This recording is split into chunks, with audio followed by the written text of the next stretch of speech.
సుమన్ టీవీలో మీ business promotions కోసం ఈ కింది నెంబర్ను సంప్రదించగలరు.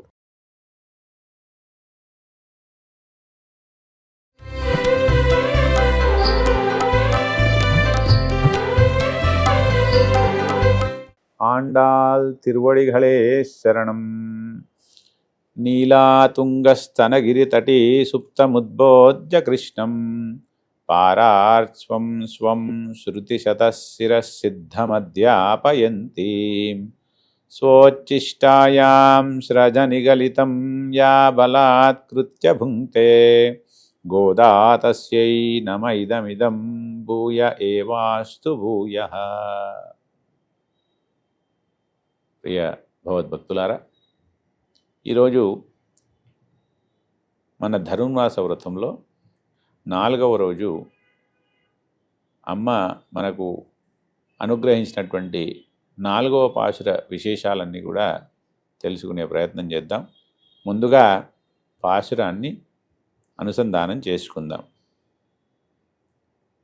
ఆహిమనై కన్నా ఒన్ను నీకై కరవేల్ ஆகியுள் புக்குமுகந்து கொடார்த்தேரி ஊழி முதல்வன் மருவம்போல் மெய் கருத்து பாழியந்தோளுடை பற்பனாபன் கையில் ஆழிபோல் மின்னி வலம்புரி போல் நின்னதறிந்து தாழாதே ஷாழ்கமுதைத்த சரமடை போல் வாழ உலகினில் பெய்திடாய் நாங்களும் மார்கழி நீராட மகிழ்ந்து ஏலோரெம்பாவாய். ఆండాల్ తిరువడిగళే శరణం. ప్రియ భగవద్బంధులారా, ఈ యొక్క 4వ పాశురంలో అమ్మ స్వామి యొక్క అంతర్యామి స్వరూపాన్ని మనకు వివరిస్తూ, మొదటి పాశురంలో పరమపదంలో వేంచేసి ఉంటారని, 2వ పాశురంలో పాల్కడిలో వేంచేసి ఉంటారని, 3వ పాశురంలో ఆయా సమయాల్లో అవతార విశేషాలను అందులో ఉంటాడని చెప్పేసి, ఈ 4వ పాశురంలో అంతర్యామి స్వరూపంలో ప్రతి అణువులో స్వామి వేంచేసి ఉంటాడు అని 4వ పాశురం ఈ యొక్క అంతర్యామి స్వరూపాన్ని వివరిస్తుంది అమ్మ. అది ఏ విధంగా? మరి అన్నిట్లా ఉంటాడు స్వామి, లోన బయట అన్నిట్లలో కూడా స్వామి వేంచేసి ఉంటాడు. మరి అన్నిట్లో కూడా ఎలా ఒక దృష్టాంతం తీసుకుని, అంటే ఆ వరుణదేవుడి యొక్క దృష్టాంతం తీసుకుని ఆ వరుణదేవుని యొక్క అంతరంలో కూడా స్వామి వేంచేసి ఉంటాడు అంటూ ఆ వానదేవుని అంటే వరుణదేవుని యొక్క వృత్తాంతాన్ని మనకు చెప్తూ, ఏ విధంగా మరి ఈ వ్రతం చేస్తూ ఉంటే దేవతలు కూడా మనకు సహకరిస్తారు అంటూ ఈ యొక్క పాశురాన్ని మనకు చెప్తుంది.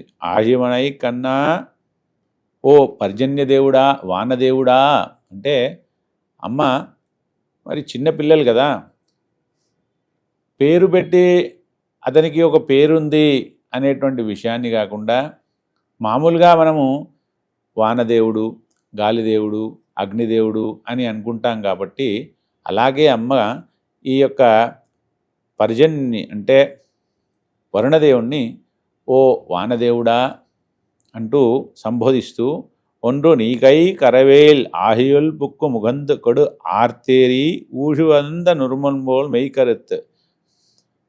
అయితే ఏం చేయాలి? వర్షాన్ని కురిపించాలి. నీవు చేయి పట్టకుండా, దాచుకోకుండా, ధాతృత్వంని అంటే నీవు చెయ్యి పట్టకుండా, ఎలాంటి అరమరికలు లేకుండా నీవు వర్షాన్ని కురవాలి. కురుస్తాను కదమ్మా, నా పనే అది వర్షం కురిచేది. కానీ అలా కాదు, మేము మామూలుగా వర్షాలు పడే పరిస్థితుల్లో వర్షం కురవట్లేదు. మేము ఈ యొక్క ధనుర్మాస వ్రతాన్ని స్నానమాచరించడానికి, ఈ యొక్క స్వామి యొక్క గుణగణాల స్నానమాచరించడానికి వర్షం కురవమంటున్నాం. కాబట్టి ఈ వర్షము మామూలు వర్షం కన్నా భిన్నంగా ఉండవలెను. ఏ విధంగా అంటే మేము ఏ విధంగా చెప్తామో ఆ విధంగా నీవు వర్షించాలి. అంటే చక్కగా అమ్మ అంటే ఆ వానదేవుణ్ణి శాసిస్తుంది. ఏ విధంగా కురవాలో అమ్మనే నిర్దేశించి చెప్తుందట. అదేవిధంగా నీవు ఏం చేయాలి? సముద్రం లోతులకల్లా వెళ్ళాలి. సముద్రం లోతులకల్లా వెళ్ళి ఉన్నటువంటి మొత్తం నీటినంతా కూడా చక్కగా గ్రహించాలి. గ్రహించి అంటే ఎవరైనా సరే ఎంతో విశేషంగా భోజనం చేశారనుకోండి, ఆ భోజనం చేసిన తృప్తి నీలో కనిపించాలి. అలాగా నీవు ఆ నీటిని సంగ్రహించినటువంటి తృప్తిని మాకు కనిపించేట్టుగా గ్రహించాలి. అంతగా లోతులుగా వెళ్ళి ఆ నీటినంతా కూడా గ్రహించి ఒక్కసారి పైదాకా వెళ్ళాలి. వెళ్ళి ఏం చేయాలి? మరి వర్షం కురవాలంటే ఒక దగ్గరనో ఇక్కడనో అక్కడనో కొద్ది కొద్దిగా పడడం కాదు, సమృద్ధిగా మొత్తము అంతా పుడమి అంతా కూడా పడేట్టుగా పడాలి. అలాగని చెప్పేసి బాగా ఒక దగ్గర అతివృష్టి ఇంకో దగ్గర అనావృష్టి కాకుండా సమంగా పడాలి, చక్కగా కురవాలి. అంతేకాకుండా సరే అలాగే కురుస్తాను, ఆగు మరి ఇంకా చెప్పేది, నువ్వు వస్తున్నట్టుగా మాకు ముందు తెలియాలంటే కొన్ని సంకేతాలు ఇవ్వాలి. ఏం సంకేతం ఇవ్వాలి? ఉరుస్తుంది మెరుస్తుంది అంటారు. అలా కాదు, ముందు మెరవాలి, ఆ తర్వాత ధ్వనించాలి. మెరచడం ఉరుము మెరుపు కాదు, మెరుపు ఉరుము అంటుందట అమ్మ.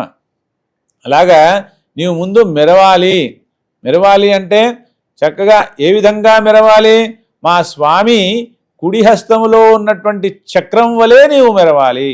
అంటే పోలిక ఎవరైనా సరే నీవు చంద్రుడిలాగా ఉన్నావు అంటే, లేదా స్వామి యొక్క ముఖము చంద్రబింబం వలె ఉందంటే స్వామికి చంద్రునికి ఏం పోలిక? చంద్రుడు స్వామికి పోలిక. చంద్రుని యొక్క అంటే వర్షము నువ్వు ఎలా మెరవాలి అంటే నా స్వామి యొక్క కుడి హస్తములో ఉన్నటువంటి చక్రములాగా మెరవాలి. ఆ తర్వాత ధ్వనించాలి అంటే మా స్వామి యొక్క ఎడమ చేతిలో ఉన్నటువంటి శంఖములాగా నీవు ధ్వనించాలి. ఆ శంఖముకు చక్కనైనటువంటి విశేషం ఉందట. మంచి వాళ్లకు అది చక్కనైనటువంటి చాలా మృదువైనటువంటి శబ్దముగా వినిపిస్తుంది. అలే శత్రువులకు అది సింహధ్వనంలా వినిపిస్తుందట. అలాగా ఆ శంఖము వలె నీవు ఉరుమాలి అంటే ధ్వనించాలి.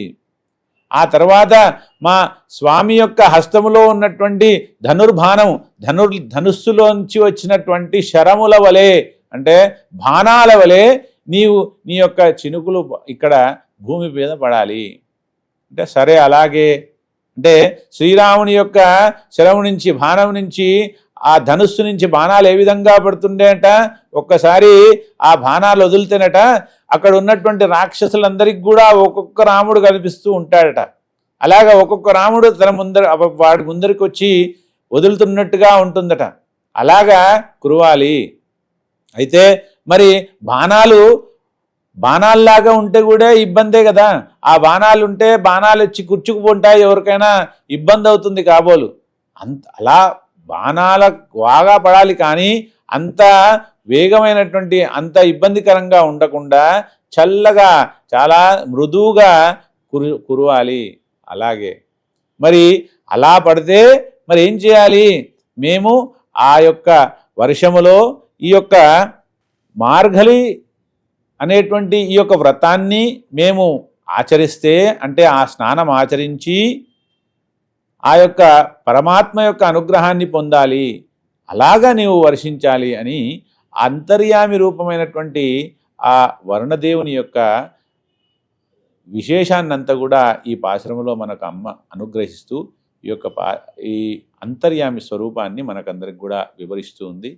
కాబట్టి ఈ యొక్క పాశ్రాన్ని మనం అనుసంధానం చేసుకుని తరువాత క్రమంగా అమ్మ ఇంకా విశేషాలు ఏ విధంగా మనకు వివరిస్తుందో క్రమంగా తెలుసుకుంటూ ఈ యొక్క వ్రతాన్ని ఆచరిస్తాం. జై శ్రీమన్నారాయణ. ఆండాల్ తిరువడిகளே శరణం.